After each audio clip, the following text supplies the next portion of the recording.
esto. Algunos, pues, dentro de la legalidad y otros, como vimos rallies después, fuera de la legalidad. Después, y esto Vaya, ya, sale en pantalla algo. Vaya, Vaya. bueno, qué coincidencia. ¿por qué hemos elegido? Así a rasgos generales, ¿por qué hemos elegido este año la del 79? Estaba claro por qué, porque Waldemar decide palmar el rally en el último tramo, básicamente por esa razón. Pero este en concreto, Es que hay varios motivos. hay varios, pero vamos sí, a decir un poco el el principal. principal, vamos a decirlo así, eso es. Es un rally que se decide por órdenes de equipo. Eso es. Eso siempre es muy bizarro. Y nos Y gusta eso cumple, para hacer un especial. Cumple bastante que hagamos un especial sobre ello. Y punto número 2.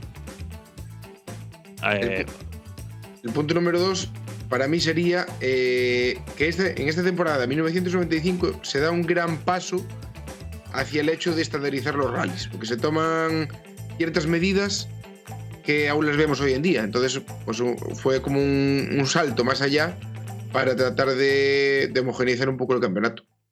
Y bueno, pues en este 95 regresaba al Mundial. Teníamos 25 especiales distribuidos en 3 etapas, con algún que otro tramo nocturno, y 501 kilómetros contra el crono. Bueno, ya son 200 más que los que se van a correr este fin de semana en la edición de 2022. 95 inscritos, de los cuales finalizaron 49. O sea, ya se ve que es un rally también duro con las mecánicas, sobre todo cuando metes, no sé, 3 metros cúbicos de nieve en el radiador. Y es que en esta temporada 95 se introducen bastantes cambios, la verdad. Un cambio técnico que marcaría gran parte de la temporada, como es la reducción de la brida del turbo de 38 milímetros a 34 para los Grupo A. Y tanto o sea que esta brida ya la veríamos hacia el resto de la vida de esta categoría, la de 34 milímetros. Por lo tanto, pues los equipos tenían que ajustar sus motores para dar el máximo rendimiento. Algunos, pues, dentro de la legalidad y otros, como vimos rallies después, fuera de la legalidad. Después, y esto Vaya, ya... sale en pantalla algo. Vaya. Vaya. Bueno, qué coincidencia.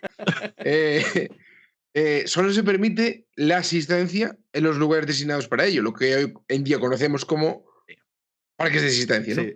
Antes, pues era típico que fueran asistencias itinerantes, bien tras un bucle o tras cada tramo, pues había una furgoneta haciendo asistencia. Eso es. Entonces, de aquella, y sobre todo por lo que hemos visto por los comentarios de algunos pilotos, esto también fue algo bastante problemático, porque claro, tú estás habituado a que después de cada tramo pues te reparen el coche, y eso, hacer un bucle de 4 o 5 tramos, como vemos hoy en día, pues le suponía un problema, la verdad. Y después, en el tema de continuar con homogeneizar el campeonato, se eliminan los descartes en este año. Entonces, pues todos los pilotos deben correr todos los rallies, los que quieren optar al campeonato. Hemos hablado del supercampeonato del año pasado, de que muchas veces los pilotos no se enfrentaban entre sí. Totalmente. Y en el Mundial de Rallys antes de este año pasaba esto mismo. Totalmente. Es que eso, pues Johan Kankunen, como no le iba bien asfalto, pues no corría Córcega. O fulanito, como no le iba bien en la nieve, pues no corría Suecia. Y de hecho, gracias a esta norma, pues teníamos en este Rally Suecia 95 a Carlos Sainz corriendo por primera vez en nieve. Quedan 2 y son también importantes. El primero es relativo a los dorsales, ¿no? Porque antiguamente, pues los dorsales yo creo que iban un poco de aquella manera. Yo qué sé, igual el número 1 en el rally lo llevaba el que había ganado el rally el año anterior. Pero es que a partir de este año 95 ya se estandarizan. Y eso, el número 1 lo lleva siempre el campeón del mundo, el 2 el segundo piloto de ese equipo, el 3 el tercer piloto de ese equipo. Así que los equipos oficiales van de 3 en 3, ¿no? O sea, en este caso Toyota 1, 2, 3, 4, 5 y 6 para Subaru, 7, 8 y 9 para Ford y 10, 11 y 12 para Mitsubishi. Para los 4 equipos oficiales que teníamos aquí en este rally. Y el último cambio para este año 95 son los entrenamientos, los reconocimientos. Y es que antiguamente, pues, pasadas ilimitadas y muletos de correr. O sea, más no se podía pedir. ¿Qué pasó para este año? Pues un poco casi lo que vemos hoy en día, que son coches de calle y pasadas limitadas a 3. Entonces, pues también era otro cambio importante de cara a esta temporada 95 que, como digo, pues fue un salto grande al hecho de poder estandarizar el campeonato y verlo un poco más como lo estamos viendo hoy en día. Sin duda, unos comienzos, desde este cambio de normativa, de entrenamiento sobre todo, llevó a unos comercios en la caracterización y en el arte dramático de muchos pilotos por el tema peluquín. Entre ellos mi admirado François Delecour, una persona a la cual respetaremos por muchas cosas. Eso sí que da un día por especial, pero a partir de aquí se empiezan a ver, bueno, quizá muchas salidas en bicicleta, con peluca, vacaciones que por lo que sea cuadraban en Nueva Zelanda. Bueno, cosas que. A ver, aquí lo que pasó fue que se abrió el mercado de la venta de pelucas fuera de fechas de carnaval o de gente sin pelo. Empezaron a interesar ir de vacaciones a sitios que no les interesaba. Bueno, bien, fue una época muy bonita. Bueno, pues ya podemos comentar un poquito la lista de inscritos, ir presentando cada uno de los equipos.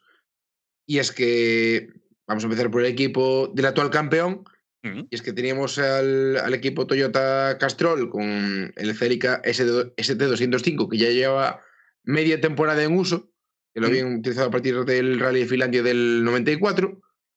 Y teníamos con el número 1 a Didier Riol, el campeón del año 94, después de aquel suceso de los troncos de Sainz y bueno, cositas que pasaron en el rack.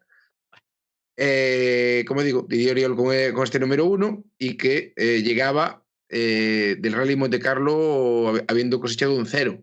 Ya se arrancó una nueva rueda. Entonces, bueno, pues había que remontar puntos, sin duda. Un Didier, perdona que te corte, que también comentaba en los inicios de este rally una cosa parecida a Carlos. Decía que él sabía que ningún piloto nórdico había ganado este rally y que por qué no iba a ser él este año el ganador. Bueno, por lo que sea, no. Por lo que fuera. Que sea. Dorsal 2 para Juha Kankkunen, que bueno, pues venía de hacer un mal rally en Monte Carlo, que era lo habitual en él, porque el asfalto sabemos que no se le da bien y Monte Carlo, aunque tenga algo de nieve, pues tampoco. Un rally típico de Kankkunen en asfalto. Sí, totalmente. Y aquí, bueno, pues en busca tal vez de una victoria. Sí. Y el Dorsal 3, el tercer piloto de Toyota aquel año, que no me acuerdo si hizo el año entero, pero bueno, prácticamente todas las pruebas, Armin Schwarz, que regresaba a Toyota tras 2 temporadas en Mitsubishi, sí. Y que también, al igual que Oriol, pues llegaba con un 0 de Monte Carlo porque había roto el motor. Toyota era el único equipo que venía con 4 coches, y entonces con el Dorsal 14, ya fuera un poco de los marcados, sí, para puntuar para marcas, teníamos a Thomas Rastron. Thomas Rastron, con su apariencia de farmacéutico, que ganaba el año pasado el Rally de Suecia, como digo, solo puntuable para el certamen de 2 litros, así que pues competía contra los de allí, como quien dice. Y bueno, pues que le daban una oportunidad en el equipo oficial después de estar muchos años con Toyota en el nacional. Thomas Rastron, estética poderosa y sí, todo poderoso en Thomas. Thomas, que luego, por lo que sea. Mira, es que ahí sale. Ahí está. Mira qué estética. Y ahí todavía estaba, digamos, dentro de los percentiles de peso que le corresponden a una persona. Luego ya se fue dejando. Después, cuando la época del Corolla, cuando el Shara. Uf. Y bueno, siguiendo con los equipos, tenemos el Subaru con la Impreza 555, el segundo año ya del coche, ya pues, totalmente desarrollado, en principio sin problemas a la vista. Es más, Pablo, venían de un Monte Carlo, claro, bastante triunfal. Claro, bastante triunfal porque Carlos Sainz ganaba sin paliativos. Y a mí me gustaría comentar una cosa, porque con todo este tema de los dorsales, tú entiendes que el piloto que tiene menos dorsal en un equipo sea el piloto número 1. Sí. O sea, si en un equipo hay el 4 y el 5, eso es. El 4, en teoría, es el primer piloto. Bueno, pues el 4 es McRae.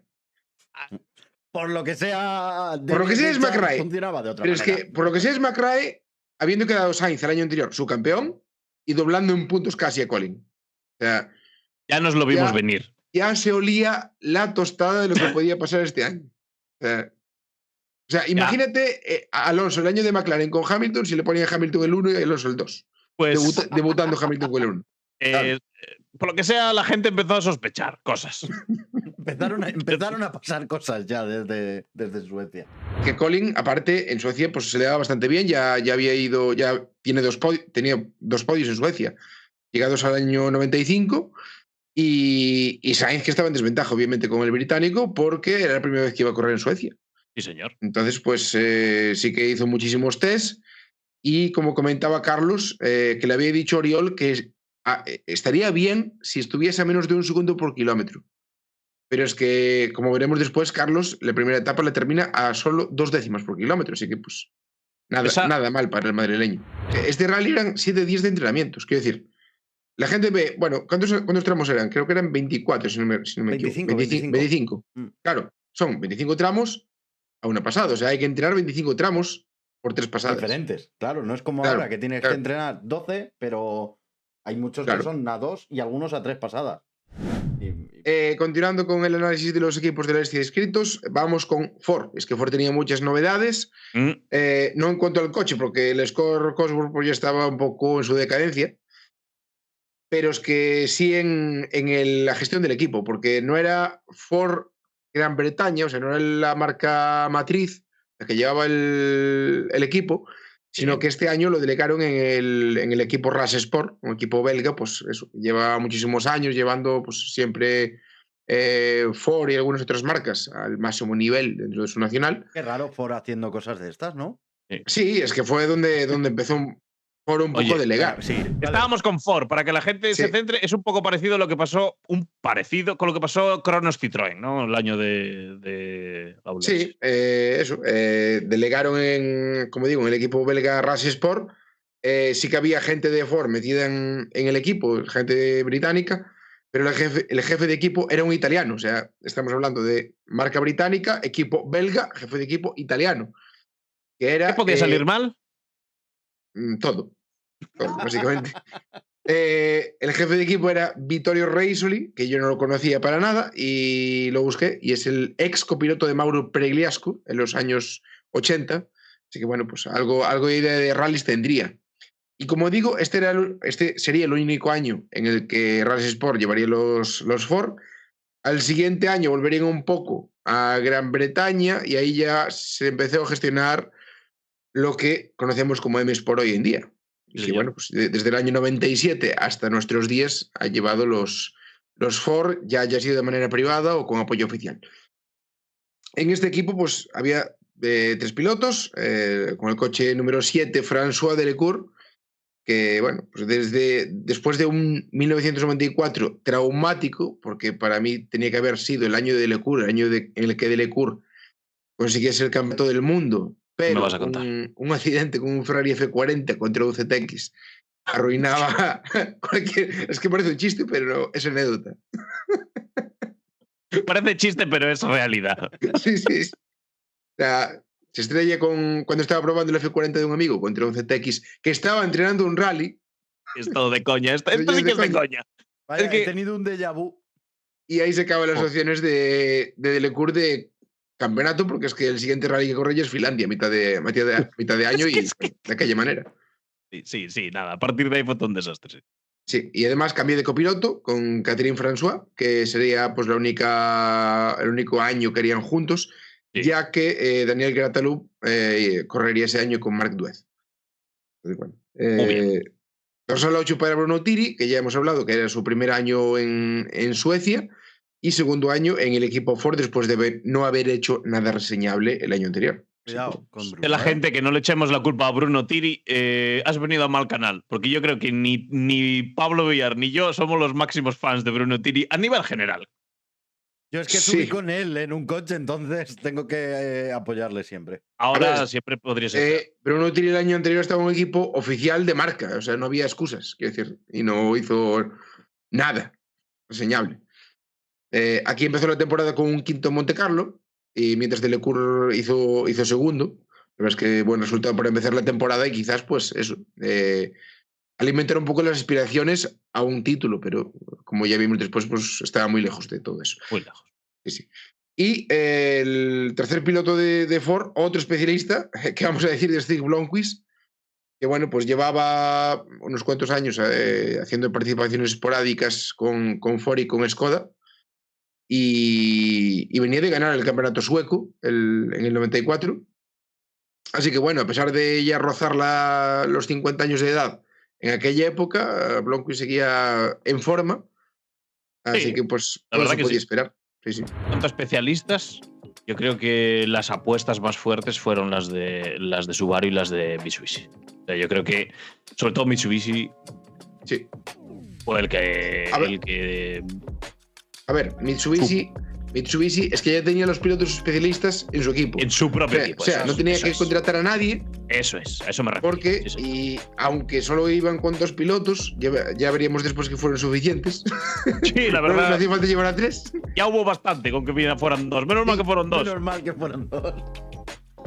Y es que teníamos con el dorsal 10 a Kenneth Eriksson, que ya era su 6º año en Mitsubishi, ya pues un piloto que ya conocía al dedillo el equipo, por supuesto, y que, bueno, pues aquel año haría una gran temporada con Mitsubishi, que le valdría el fichaje por Subaru al año siguiente. Y con el dorsal 11, la auténtica estrella finlandesa, Tommi Mäkinen, que era su primera temporada de Mitsubishi, venía de ganar el Rally de Finlandia con el Score, también en una de esas participaciones esporádicas, Sí. cogió el Score Cosworth y ala, victoria en casa. Y bueno, entre eso y los buenos resultados con el Nissan Sunny, pues lo ficharon a tiempo completo para Mitsubishi, y este iba a ser su primer año en un equipo oficial de primera fila. Uno de los mayores aciertos de una marca fichando pilotos. Desde luego. El de Tommi Mäkinen, sí. Y aparte, que ya está programado, este iba a ser el último rally del Mitsubishi Lancer Evo 2. Y ya en Córcega, después de haberse saltado Portugal, iban a estrenar el Evo 3. Y nos vamos con Skoda Motorsport, que obviamente es la Skoda que queremos, la Skoda ex-soviética, con Eso su Felicia Kit Car. Skoda en su punto bueno de maduración. Su punto perfecto, con los 2 pilotos de la casa, como son Emil Triner y Pavel Sivera, que llevan ya un porrón de años corriendo para ellos, desarrollando el Felicia. Y también contrataron a un piloto especialista como Björn Johansson, que bueno, pues venía de correr con Mazda y con Toyota, y que sería la única vez que correría con ellos.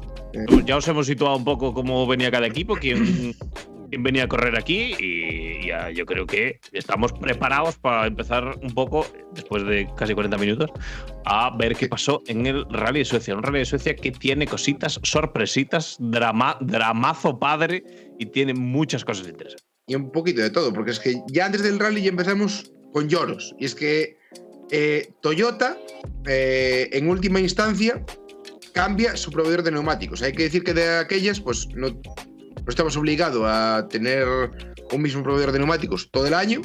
No había monopolio de la marca. Claro, no había un monopolio. Entonces, Toyota, en última instancia, cambia sus neumáticos Michelin, con los que corrieron después todo el año, por unos llamados Lapi, de una marca Lapi, una marca finlandesa.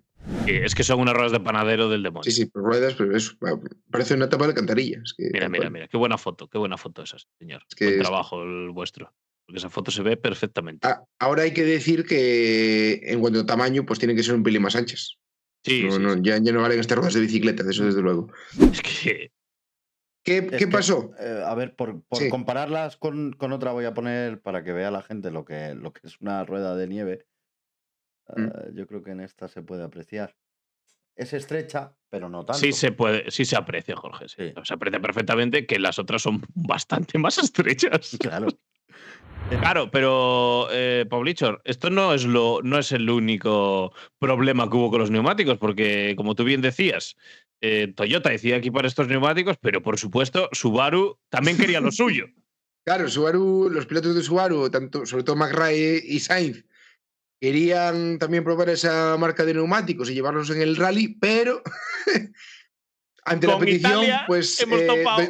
Doña Italia y Doña Pirelli dijo que nanay y que hay que poner los suyos, que para eso está. La frase oficial fue: ¿sabes contar? No cuentes conmigo.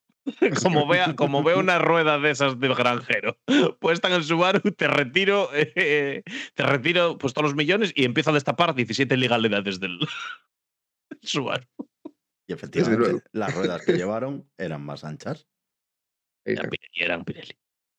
Sí. Ahora porque vamos con la primera etapa, ¿no? Una etapa que comenzaba en Karlstad y se iban hacia el noreste, terminaba la etapa en Falun.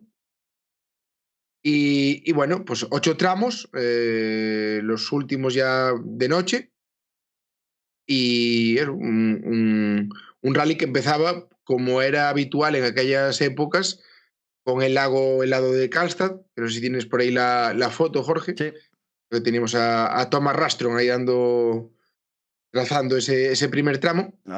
Y un tramo donde se llevaba el scratch, curiosamente, Didier Oriol. Espera, no sé dónde la tengo, la del lago. Primera sorpresa del rally, que bueno, pues al final era un tramo de 6 kilómetros, tampoco iba a decidir nada. Pero sí que, bueno, pues ya comenzaban las primeras diferencias en los siguientes tramos ya de 26, 22 y 31 kilómetros, ya tramos en condiciones. Y la verdad es que penalizaba mucho salir de primero en este rally. Y es que Sainz, por haber ganado Monte Carlo, salía aquí abriendo pista. O sea, si aún por encima de debutar, abres pista, que es lo peor que te puede pasar en Suecia. En esta primera etapa ya se veía un poco por dónde iban a ir los tiros de este rally, y es que empezaron a dominar los Mitsubishi, tanto Ericsson como McKinnon se iban marcando en cada tramo. Aquí estamos viendo un onboard de Ericsson, creo que es. Sí, puede ser. Y pues eso, terminaban la etapa con los dos separados por solo 2 segundos, con Ericsson y McKinnon en cabeza. Tercero era McRae, haciendo un buen rally, la verdad. Y por detrás, ya bastante lejos para ser una primera etapa, Cancunen y Oriol, que se quejaban de que el nuevo Celica pues quedaba escaso de potencia. No, hombre. No me digas. ¿Quién contaba? Bueno, no se volverá a suceder este fallo, amigos. Tranquilos, que por falta de potencia no va a ser. Es que madre mía. Sainz, hay que decir que la adaptación fue muy buena, como digo, solo cedía 2 décimos por kilómetro en su debut abriendo pista, y aún así pues no se pudo salvar de la liada habitual en Suecia, que es comerse un banco de nieve. Ahí tenemos la salida de Carlos. Ahí está. No sé si, imagino que lo estáis escuchando. Sí, lo tenéis que estar escuchando.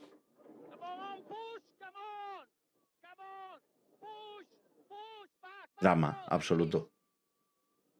Drama absoluto, siempre la voz de Luis Moya atacado. Y bueno, ahí ves la salida de Carlos, pero es que tampoco fue el único que se libró de las salidas, porque de Lecurro se salía, Cancunen se salía en la misma curva que Carlos, y bueno, al final pues iban pasando todos uno por uno por ese punto problemático. Y eso, la etapa terminaba con Sainz quinto. La verdad es que muy buena actuación esta primera etapa, y los que ya estaban hundidos en la clasificación eran Delecour y Bruno Tiri. O sea, eso sí que, cuidado con Tiri. El mejor, pero escucha, el mejor fue Blomqvist. El mejor Ford. Sí. Fue una chufada. Ahí tenemos drama también en la imagen. Sí, ahí vemos la salida de Cancunen, que comentaba antes. Y como digo, pues así terminaba esta primera etapa con los Mitsubishi, la verdad es que bastante holgados en cabeza. Un McRae que sí que podía dar la sorpresa, que no dejaba dormirse a los Mitsubishi, y los Toyota, que bueno, pues con Rastron a la cabeza, lógicamente, estaban siendo un pelín decepcionantes, como lo estaba siendo Mads Johnson, porque vamos, es que no estaba ni cerca de la cabeza. O sea, para haber ganado 2 rallies de Suecia, no, para mí que no se acopló en ningún momento en el Subaru, y la verdad es que la actuación en esta primera etapa fue muy mala. en la siguiente etapa empiezan a pasar cosas, empieza a llegar el drama, pero el drama de verdad, sobre todo, para nuestro hombre español. Es que al principio de la segunda etapa ya el drama absoluto, porque no sé si es en la última asistencia de la primera etapa o en la primera del sábado ya ven que hay un problema con el aceite. Fue en la última asistencia de la primera etapa. Vieron que había un problema con una válvula del aceite y se la cambiaron. ¿Qué pasó? Que cuando iban de camino a Parque Cerrado, esa válvula volvió a reventar, ¿vale? Volvieron de nuevo a la asistencia y se dieron cuenta ahí fue cuando empezó el drama, porque dijeron que no iba a tener solución. Claro. Y entonces aquí vinieron las primeras quejas por el tema de las asistencias, porque no había una primera asistencia al día siguiente. Entonces Sainz y Moya se llevaron a la habitación de hotel, ¿vale?, un filtro de aceite y una garrafa de aceite. Porque, miento, es verdad, no, porque lo que les dijeron era que tenían aceite de más. Sí, sobrepresión de aceite. Eso es. Entonces les dijeron que tenían aceite de más, pero a la mañana siguiente, cuando llegaron, vieron que aquello estaba todo bien. Y ya te dejo que sigas, perdona, Chor. Claro, y es que las palabras de David Richards al inicio de esa mañana, que sin poder hacer nada, pues las palabras de David Richards son: hasta que aguante. O sea, sabemos que hay un problema, no lo podemos solucionar de momento. Si revienta, reventó. Y efectivamente reventó en el primer tramo ya. No había mucho más que hacer. Claro. Y al final lo que sucedió mecánicamente fue que el revestimiento de las camisas de los cilindros se desprendió, atascando las bombas de aceite, que llegaron a marcar una presión de 8 bares. Y al final, pues eso. Nada al cuerpo 8 bares. Cuidado, reventó todo, básicamente. No les salió aceite a ellos en el habitáculo de milagro.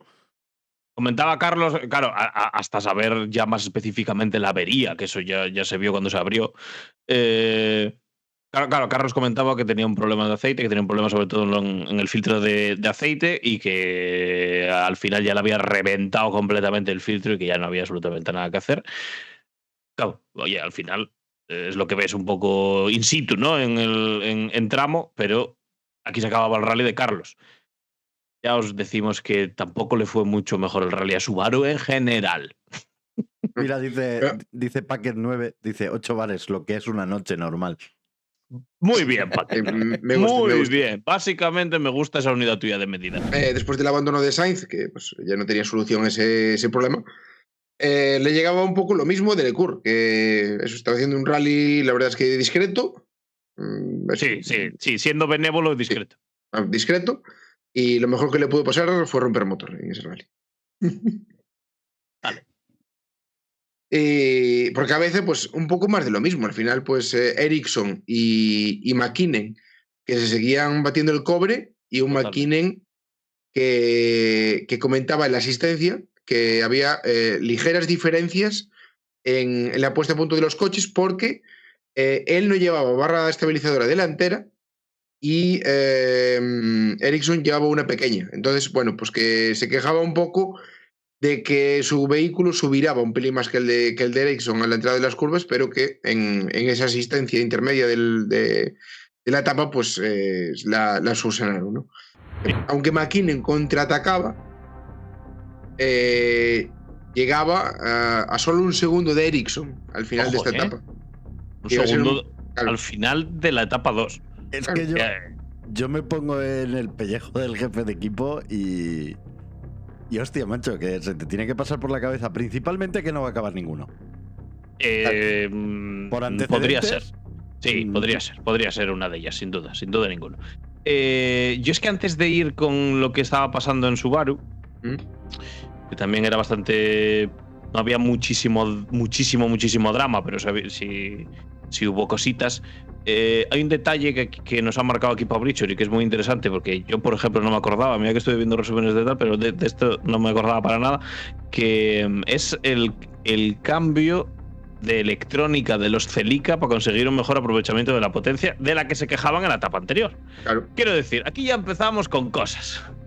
¿Qué es ese cambio de electrónica? ¿Qué es? Me gustaría saberlo. ¿Qué es?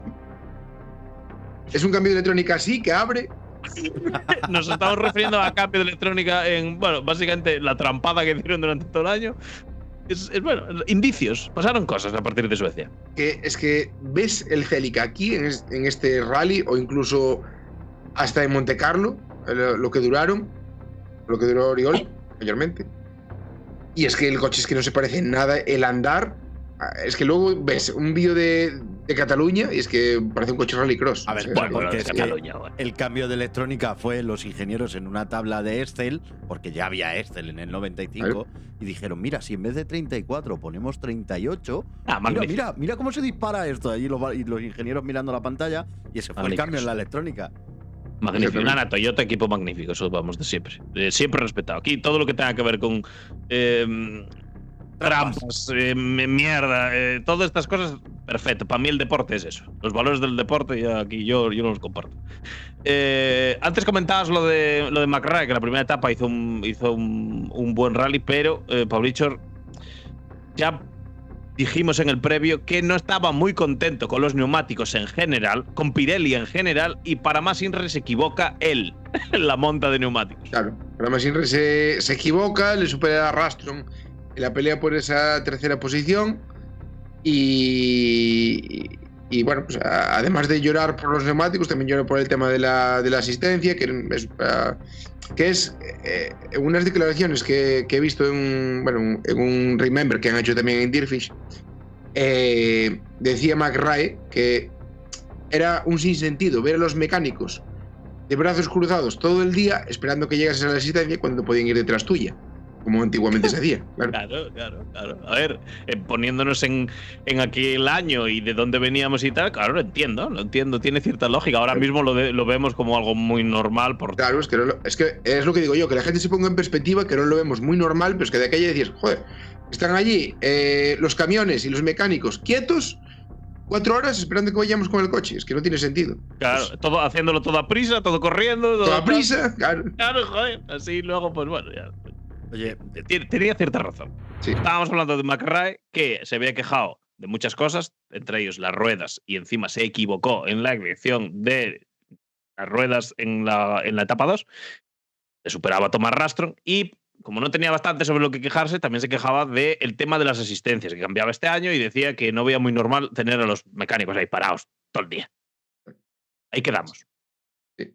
Y bueno, pues tal y como se preveía, pues los otros dos Impreza sufrieron un poco el mismo destino que el de Carlos Sainz, y ambos rompían motor. O sea, tanto McRae como Max Johnson, que estaba haciendo un rally horrible, sí, pues se quedaban tirados y bueno, pues ahí cerraba el chiringuito Subaru. Y el tema de los Celica, que tras apañar la electrónica subían a la quinta y sexta plaza, tanto Cancún como Oriol. Y en esta etapa ya empieza a emerger un chico en la 10ª plaza con un Celica de los antiguos, con el S785, apoyado por Toyota Finlandia, y que viene siendo el actual campeón finlandés de rallies, llamado Marcus Gronholm. O sea, ahí vaya. Ya empezó a sonar ese nombre en el Mundial 5 años antes de cosechar su primer título. Sí, señor. Que dos tipos, ¿eh? Timo Mäkinen fichando por Mitsubishi, un Timo Mäkinen todavía muy joven. Timo, Dios mío. Disculpe. Tommy, todavía muy joven, y el prácticamente imberbe Marcus Gronholm, o sea, ya dando señales, ¿no? Como le gusta decir a Sainz, pero claras, de que iba a ser un buen hueso. Al final de esta segunda etapa ya empieza un poco lo que es la polémica.